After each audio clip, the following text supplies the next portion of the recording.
తెలంగాణ ప్రజలు వాళ్ళ ఆత్మను ఆవిష్కరించి 6 నెలలు తిరగకుండానే మేమంతా బీజేపీ వెంట ఉంటాం, మళ్ళీ మోడీ గారే దేశంలో ప్రధానమంత్రి కావాలి, దేశం సురక్షితంగా సుభిక్షంగా అభివృద్ధి పదంలో నడవాలంటే, నిరుద్యోగ యువతకి ఉద్యోగాలు రావాలంటే, పేదలకు ఇల్లు కావాలన్నా మోడీ గారే మళ్ళీ ప్రధానమంత్రి కావాలని వాళ్ళ ఆత్మను ఆవిష్కరించి తెలంగాణ ప్రజానీకం 17 సీట్లలో 8 సీట్లలో భారతీయ జనతా పార్టీ అభ్యర్థులు గెలిపించిన సందర్భంగా వాళ్ళందరికీ వినమ్రంగా శిరస్సు వంచి నమస్కరిస్తాము.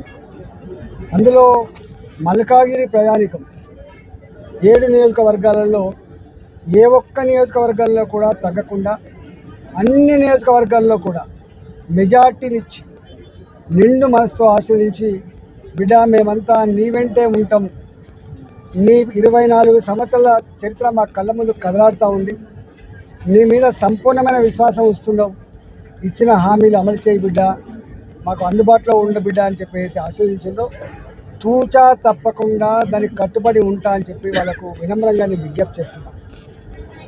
ఈ మొత్తం పార్లమెంటు పరిధిలో అతి ఎక్కువ ఒత్తిడికి లోనైన నియోజకవర్గం ఎల్బీనగర్ నియోజకవర్గం.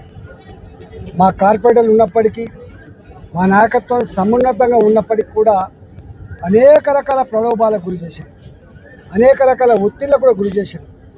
ఒత్తిళ్లకు తట్టుకొని ప్రలోభాలను ఎదురొడ్డి ఇవాళ ఎల్బీనగర్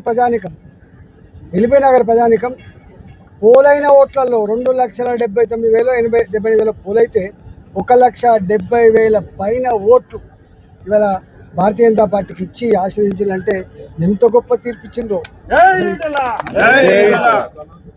ఎల్బీనగర్ నియోజకవర్గ ప్రజలిచ్చిన తీర్పు చరిత్రలో నిలిచిపోయే తీర్పుగా ఉంటుంది. మా మీద మరింత భారం పెరిగినట్టుగా, మరింత ఒదిగి ఉండి బిడ్డ అని చెప్పినట్టుగా మేము ఫీల్ అవుతూ ఉన్నాం. కాబట్టి ఇవాళ ఎల్బీనగర్ ప్రజానీకానికి, ఇక్కడ కౌంటింగ్ అయిపోయింది కాబట్టి ఎల్బీనగర్ ప్రజానీకానికి గత 70 రోజులుగా 6 గంటల నుంచి సాయంత్రం 10 గంటల వరకు మీ వెంట ఉండి మేము చేసుకున్నటువంటి విజ్ఞప్తుల్ని సమున్నతంగా అర్థం చేసుకొని ఇవాళ మీరు గొప్పగా దీవించినందుకు మీ రుణం తీర్చుకునే ప్రయత్నం చేస్తా అని చెప్పి నేను విజ్ఞప్తి చేస్తా ఉన్నాను. నా 24 సంవత్సరాల చరిత్ర, ఉద్యమ బిడ్డగా కావచ్చు, మంత్రిగా కావచ్చు, నా చరిత్ర అంతా కూడా మీ కళ్ళ ముందు ఉంది. కాబట్టి ఆనాడు ఏ మాట అయితే చెప్పినాం, మీకు మచ్చ తేను అని చెప్పినాం, మా అనుభవాన్ని దారపోస్తా అని చెప్పిన, ప్రజలకు అందుబాటులో ఉంటా అని చెప్పిన, కేంద్రం దగ్గర కొట్లాడి తేగలిగే సత్తా శక్తి మాకే ఉంటుందని చెప్పిన. కాబట్టి ఇవాళ పేదలకు డబుల్ బెడ్రూమ్ కావచ్చు, ఇన్ఫ్రాస్ట్రక్చర్ డెవలప్మెంట్ కావచ్చు,